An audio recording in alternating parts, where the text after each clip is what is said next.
My name is Sincere Brown. Welcome to Living Legends Connection, a show where youth meet and interview living legends who have served and contributed to our communities, country, and the world. Today's guest is Mr. Phillip Saxton. He was a freedom rider and one of the first African American regional managers for a Fortune 500 company. Currently, he is the CEO of Small Business Samaritans, a business consulting company. Welcome, Mr. Saxton. Thank you for being with us today.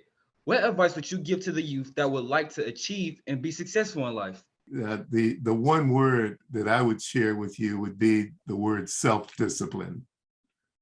I think it's really important for all of us to realize that we have a certain number of minutes in each day.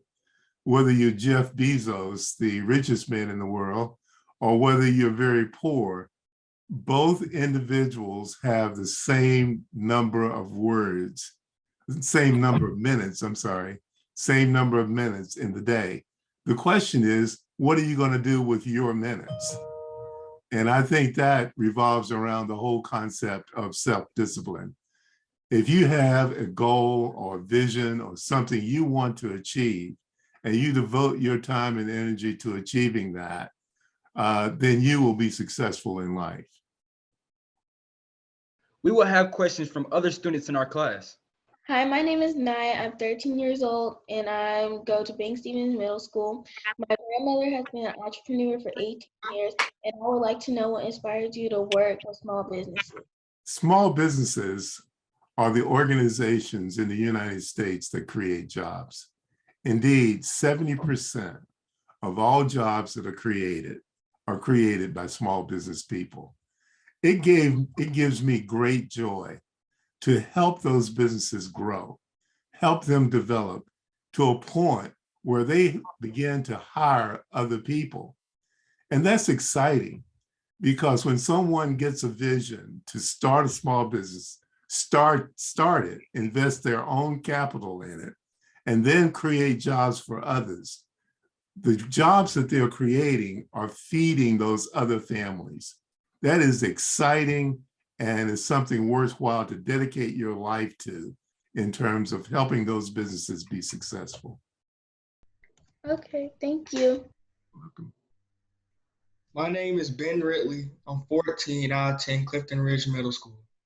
I did some research on the website and I see you said that you assist business owners in the creation of wealth jobs and using godly principles. My question is, what godly principle influenced you the most? Small Business Samaritans is unique in that we use godly principles in consulting with small businesses, small business owners, and when we're training their employees. One of the things that I share with almost all of the people that I work with is the importance of reading some of Psalms and some of Proverbs every day. As we know, Proverbs is the book of wisdom. So can you tell me why that godly principle influenced you? I send out to my colleagues and friends and family, actually hundreds if not thousands of people every day, a daily message that incorporates some of Psalms and some of Proverbs. So I think it's really important that we have a foundation upon which we are building our lives and a foundation upon which we are building our businesses. One of the things that I help businesses with is to establish their core and basic beliefs. And when you talk about core and basic beliefs, these are ultimately usually based upon some godly principle. A godly principle, for example, might be doing your best. It might be respect for others. It might be loving your neighbors. All of these principles, all of these ideas come from the Bible. And one of the things that I've discovered in reading the Bible is that the Bible has been a source of wisdom for thousands of years, not just hundreds, thousands of years. If you're going to base your life on something, base your life on a truth that is thousands of years old rather than something that somebody thought of yesterday. That's it. Thank you. Hello, Mr. Saxton. What advice do you have for young people who want to learn and be successful in business but are concerned about going to college after high school? The best advice I can give you is that you must have a dream. And you must take your dream and turn it into a vision. And once you have a vision, then you begin to proceed as to how you're going to accomplish that vision. It's not necessary for everyone to go to college. What is important is for you to pursue your dream. For example, suppose you enjoy working in heating and air conditioning, or suppose you'd like to become an electrician. Then pursue that dream by working for a company like that, learning all that you can from them, perhaps attending some trade schools to gain some certifications.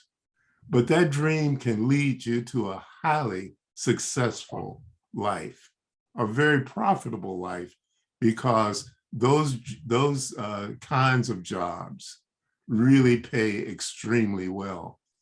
And so my advice to young people would be dream. Turn your dreams into a vision. Turn your vision into a plan of action. Use your self-discipline to go after your plan of action and achieve something towards the achievement of your dreams every day. What were things like for you when you were young and before you went to college? I grew up at a time when segregation was the law of the land. We lived in segregated environments. We went to segregated schools. We lived together. I had many white friends who lived in my neighborhood, and we were in and out of each other's homes all the time. But we did not go to the same schools, and we did not go use the same libraries. One of the things that I discovered, however, in growing up was the importance of listening to others, learning from others, having mentors. And the mentors were my neighbors, they were my church members, they were from all walks of life.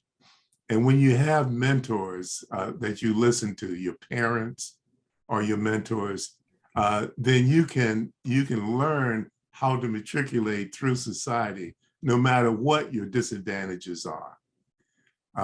And I think that's something that I'd like to pass on to you today. And that is, you're going to run into some challenges. You're going to run into some people that perhaps don't like you or don't want to be around you. Talk it over with your older mentors. Discuss it and learn how to deal with those kinds of situations. And more importantly than everything is learn from it. Learn from it and grow from those experiences. Thank you, sir. Hi, I'm Janae Banks. I'm 16 and I'm homeschooled. Mr. Saxon, I looked on your website and it stated that you were the chair of the Gwinnett County Public Library. How did you get that position? I was afforded that position through a politician by the name of Mike Boudreaux. And I first joined the board, the Gwinnett County Library Board, and became its chairman. And I was very, very proud of my service because during my tenure, we opened up 2 new libraries, one of which was the Hamilton Mill Library, which is just an outstanding library. But I want to really share with you the importance not only of just the building and the books and the things that they have in the building, but the most important thing about our library system are the librarians themselves. They are a great group of people who are dedicated to helping you. Let's say that you decide that you want to go into business. Go to your library and talk to a librarian about finding books and articles and resources that you can read and study in order to learn about that particular business. The library is a building.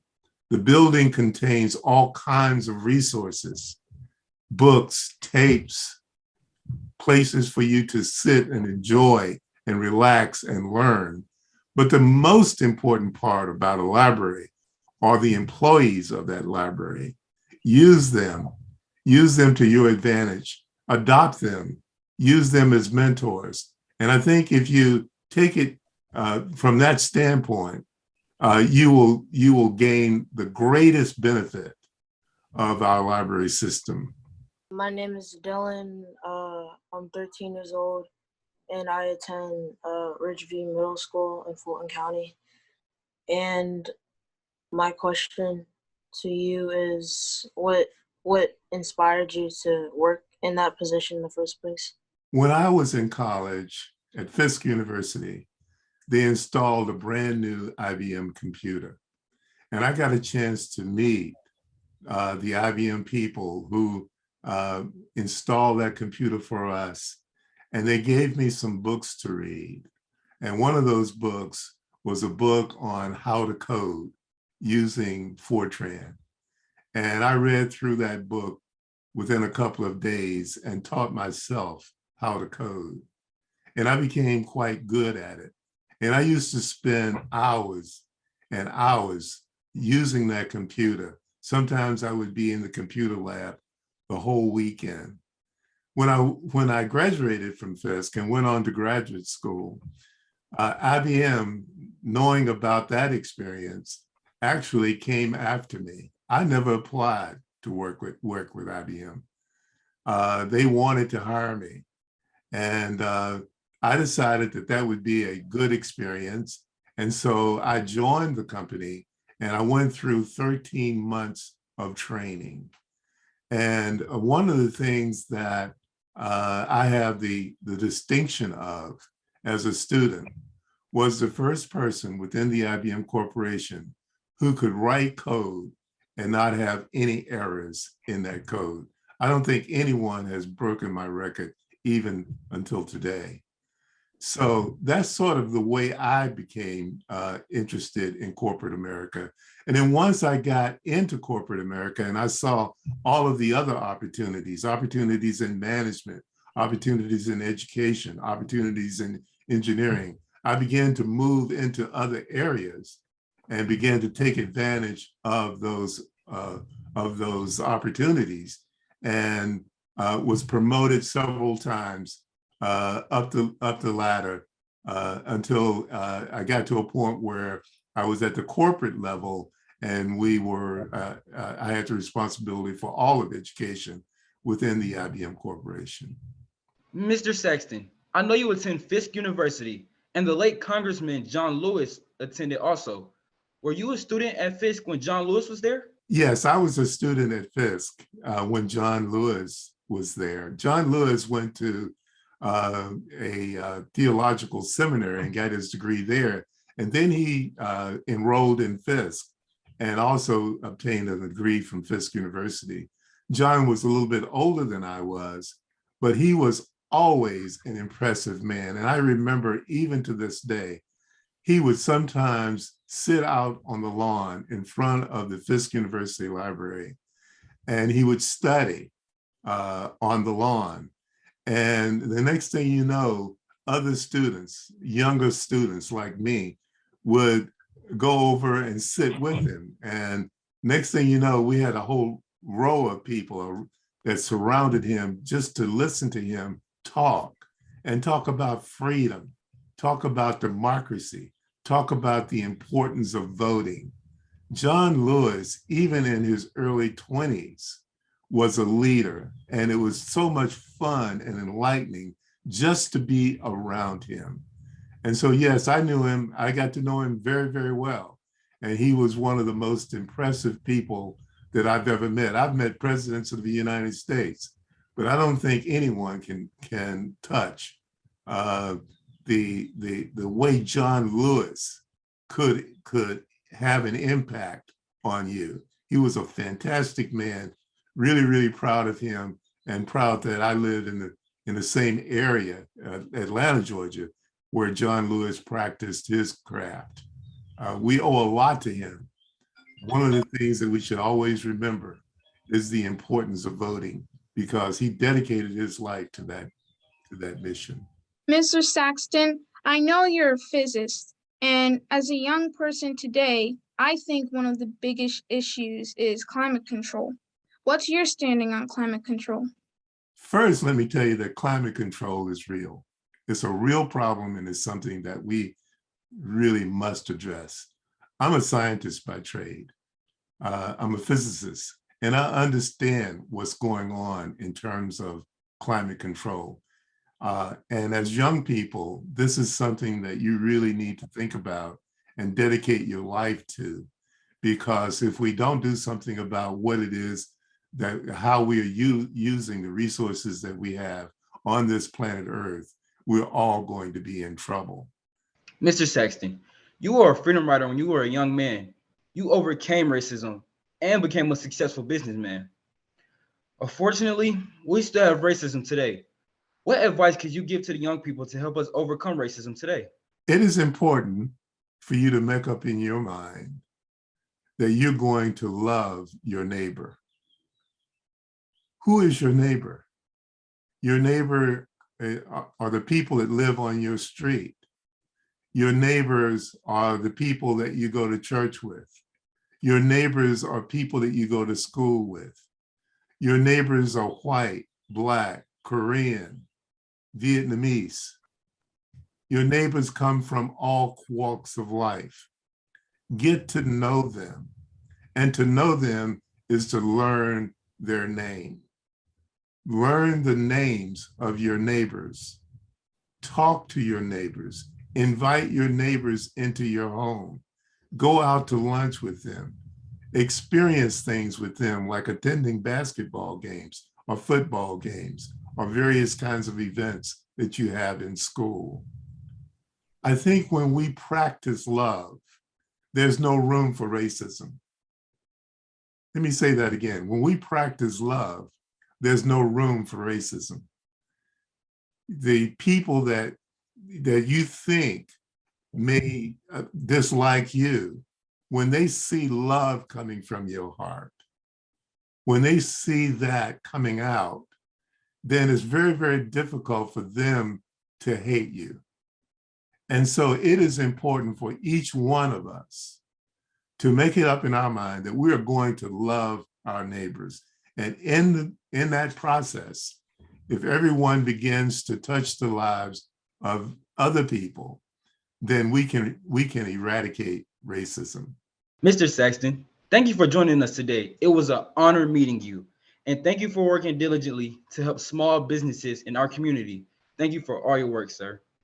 We'll see you next time on Living Legends. Thank you, Mr. Thank you for joining us so today. And